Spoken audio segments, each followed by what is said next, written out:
This is English shorthand dictation number 73 and the dictation speed is 140 words per minute. Ready? Start. The House knows that there are many absentees here and many members who have a right to come here have not come. We regret that fact because we should have liked to associate with ourselves as many people, as many representatives from the different parts of India and as many groups as possible. We have undertaken a tremendous task and we seek the cooperation of all people in that task. The future of India that we have envisaged is not confined to any group or section or province or other, but it comprises all the people of India, and it is with deep regret that we find some benches empty and some colleagues absent. I do feel, I do hope that they will come and that this House in its future stages will have the benefit of the cooperation of all. Meanwhile, there is a duty cast upon us, and that is to bear the absentees in mind, to remember always that we are here not to function for one party or one group, but always to think of India as a whole, and always to think of the welfare of the people of India. We are all belonging to this or that group, and presumably we shall continue to act in our respective parties. Nevertheless, the time comes when we have to rise above party and think of the nation, think sometimes of even the world at large, of which our nation is a great part. When I think of the work of this Constituent Assembly, it seems to me that the time has come when we should rise above our ordinary selves and party disputes, and think of the great problem before us in the widest and most tolerant and most effective manner, so that whatever we may produce should be worthy of India as a whole, and should be such that the world should recognize that we have functioned exactly as we should have functioned in this high adventure.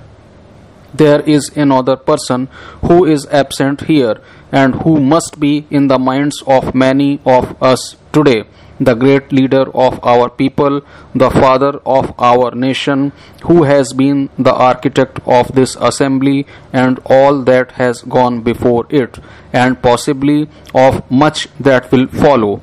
He is not here because in pursuit of his ideals he is ceaselessly working in a far corner of India, but I have no doubt that his spirit hovers over this place and blesses our undertaking. As I stand here, I feel the weight of all manner of things crowding around me. We are at the end of an era, and possibly very soon we shall embark upon a new age. My mind goes back to the great past of India, to the 5,000 years of India's history, from the very dawn of that history, which may be considered almost the dawn of human history, till today. All that past crowds around me and exhilarates me, and at the same time somewhat oppresses me. Am I worthy of that past? When I think also of the future standing on this sword's edge of the present between this mighty past and the mightier future, I tremble a little and feel overwhelmed by this mighty task. We have come here at a strange moment in India's history. I do not know, but I do feel that there is some magic in this moment of transition from the old to the new. Something of that magic which one sees when the night turns into day, and even though the day may be a cloudy one, when the clouds move away, we can see the sun later on.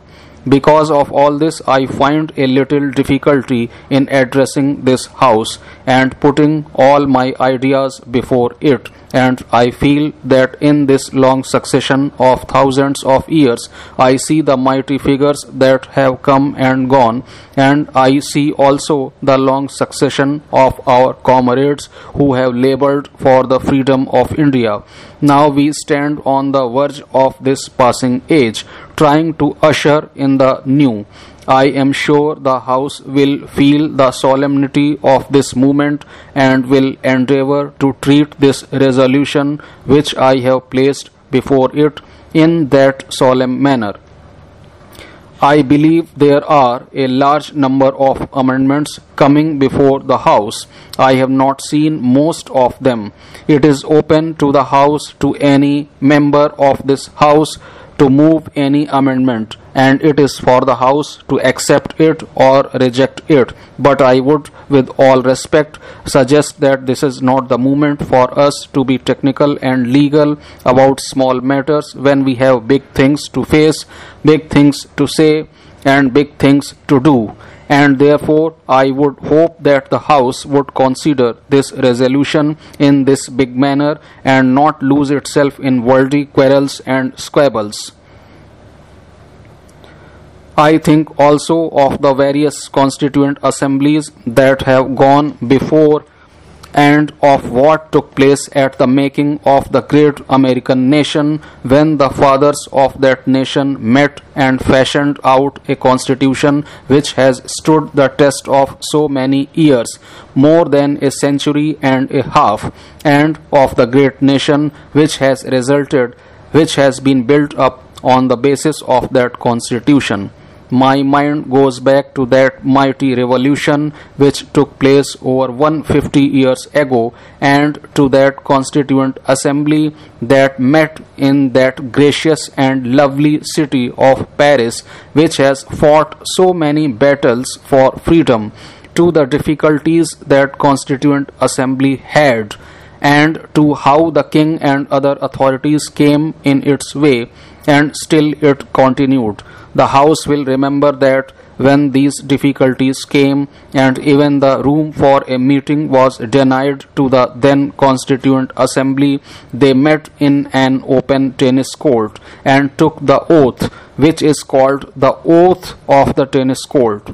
They continued meeting in spite of kings, in spite of the others, and did not disperse till they had finished the task they had undertaken. I trust that it is in that solemn spirit that we too are meeting here, and whether we meet in this chamber or other chambers, or in the fields or in the marketplace, we will go on meeting and continue our work till we have finished it.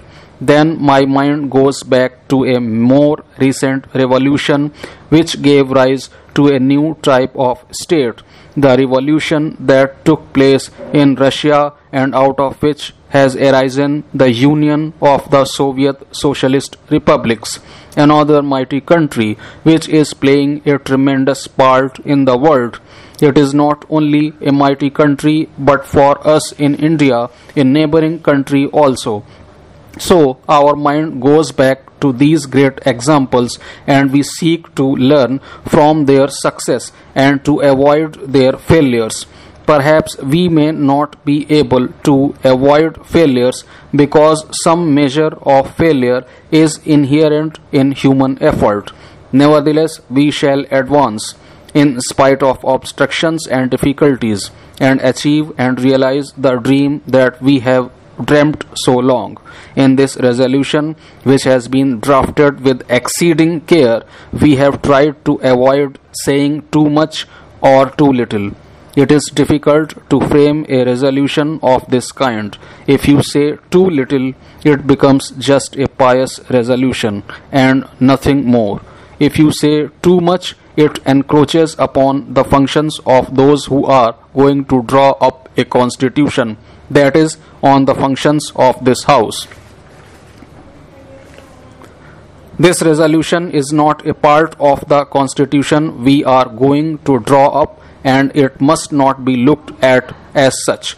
This House has perfect freedom to draw up that constitution, and when others come into this House, they will have perfect freedom too to fashion that constitution. This resolution, therefore, steers between these two extremes and lays down only certain fundamentals which I do believe no group or party and hardly any individual in India can dispute. We say that it is our firm and solemn resolve to have an independent sovereign republic. India is bound to be sovereign. It is bound to be independent. And it is bound to be a republic.